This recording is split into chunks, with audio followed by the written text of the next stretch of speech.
నమస్కారం. ఇప్పుడు గృహ నిర్మాణ విషయంగా ఫ్లోరింగ్ అండ్ పెయింటింగ్ గురించి తెలుసుకుందాం. ఫ్లోరింగ్ అనేది ఎలా ఉంటే మేలు అనేది. ఫస్ట్ రూఫింగ్ గురించి చెప్తాను.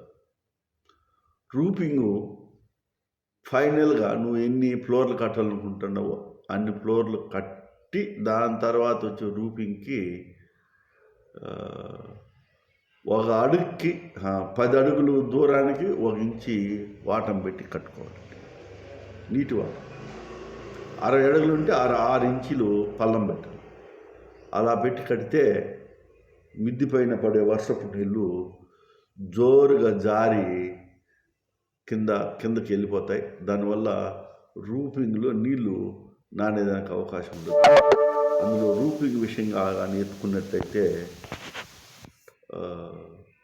మోల్డ్ వేస్తానే దానిపైన సిమెంట్ వేసి అలికేసిన తర్వాత అప్పుడే మీరు తప్పనిసరిగా డ్యాంప్ పూసి పెయింట్ వేసేయండి.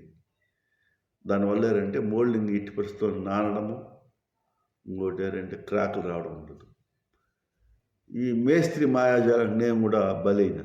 ఒక ఇల్లు కట్టినప్పుడేమో నేను కొంచెం గట్టిగా కూర్చున్నా. రెండో ఇల్లు కట్టినప్పుడు నేను అక్కడ ఉండలేదు కాబట్టి వాడు నన్ను ఏమార్చాడు మేస్త్రి.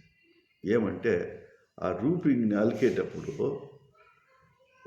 పొడిగా పోసి మట్ట కట్టేసి తట్టుకుంటూ వచ్చేసాడు.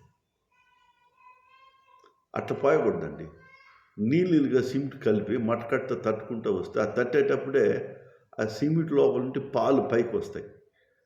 వచ్చిన దానివల్ల బెనిఫిట్ ఏంటంటే సిమెంట్ వేసి పాలు పోసి అలికినట్లుగా వస్తుంది ఈసుగా. అది ఎప్పటికీ నీళ్ళని ఇంకా నీళ్ళు పట్టుకుంటుంది. వీళ్ళు చెప్పినట్టుగా సిమెంట్ పొడిగా కలిపేసి తేమ అంటే సిమెంట్ ఇసుక కలిపేసి కొద్దిగా నీళ్ళు పోసి కలిపేస్తారు పొడిగా. దాన్ని ఎత్తుకొని మట్టకట్ట తోసుకుంటూ వచ్చేస్తారు. మళ్ళీ రెండోసారి సిమెంట్ పాలు కలిపి పోసేసేదంట, అలికేసేది. అట్లా చేసినాడు. అదేమైందే, ఒక 15 ఏళ్ళ తర్వాత ఆ రఫ్నెస్ అంతా పోయింది, ఆ నైస్ అంతా పోయింది. ఇప్పుడు నీళ్ళు పీల్చుకుంటా ఉంది. అందుకే చెప్పాను ఇంతకుముందుగా డ్యామ్ ప్రూఫ్ వేసినాక అది నిలిచిపోయింది అనేసి. మనము ఈ రూఫింగ్ విషయంలోనూ ఏ పరిస్థితిలోనూ మెతకపడకూడదండి. నీళ్ళు పోసి కలిపి మట్టకట్ట తట్టుకుంటూ వస్తే అదే ఫ్లోరింగ్ గట్టిగా నైస్గా వచ్చేస్తుంది. అప్పుడు వర్షపు నీళ్ళు వస్తూ కూడాను నీళ్ళు నిల్వ ఉండవు. దానివల్ల ఏమవుతుందంటే రూఫింగ్ కూడా చెమ్మెక్కకుండా ఉంటుంది, గట్టిగా ఉంటుంది. నేను ఒక ఇల్లు కట్టినప్పుడేమో మా చేయించాను. దానిపైన బూజు కూడా రాదు, నల్లగా బూజు వస్తుంది ఇళ్ళపైన. ఆ బూజు రాదు, ఎందుకంటే దాంట్లో నీళ్ళు ఇంకవు కాబట్టి. రెండో బిల్డింగ్ కట్టినప్పుడు బూజు వచ్చింది. ఏమంటే నీళ్ళు ఇంకుతాయి కాబట్టి. నేను లేదు కదా, మేస్త్రి మోసం చేశాడు.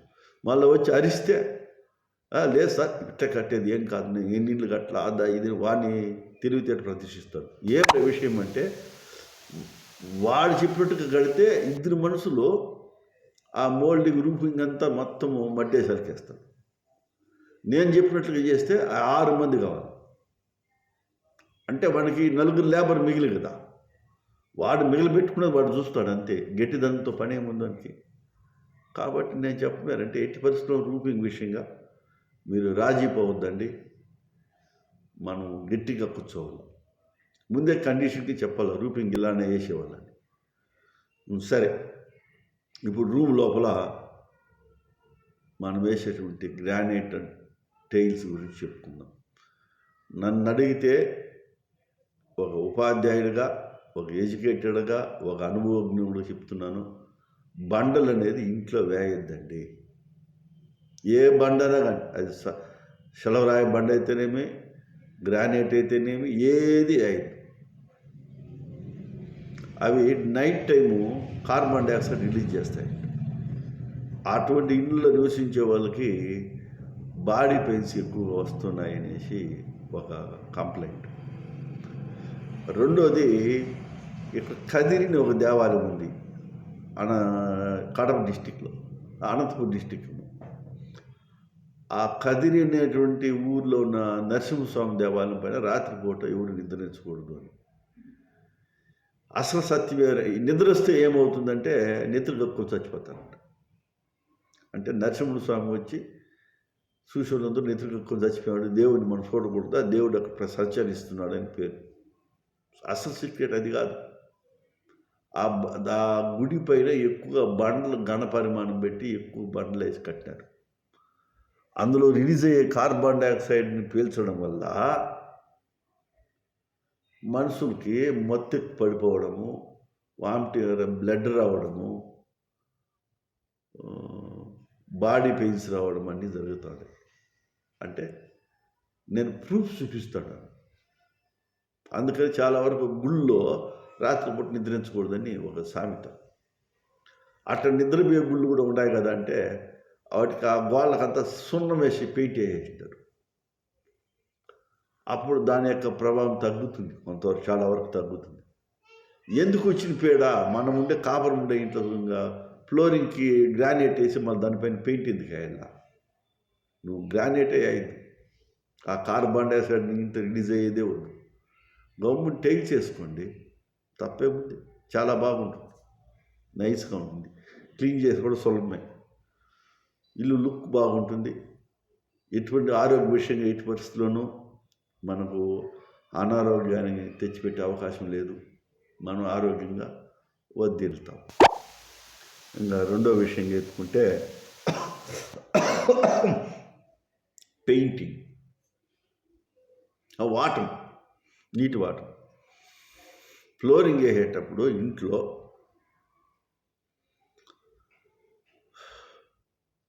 10 అడుగులకి 1/2 ఇంచి ఫ్లోరింగ్ వాటర్ ఉంటే చాలండి.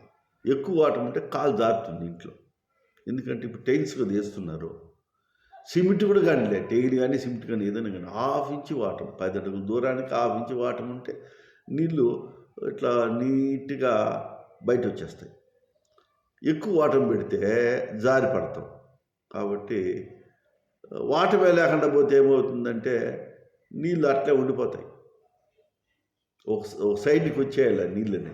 అందుకని 1/2 ఇంచి వాటర్ పెట్టి మీరు ఫ్లోరింగ్ వేసుకుంటే దానివల్ల ఆ ఇల్లు శుద్ధంగా ఉంటుంది, బాగుంటుంది. ఇప్పుడు టైల్స్ వేసినప్పుడు వాటర్, ఎందుకంటే వాటర్ లేకుండా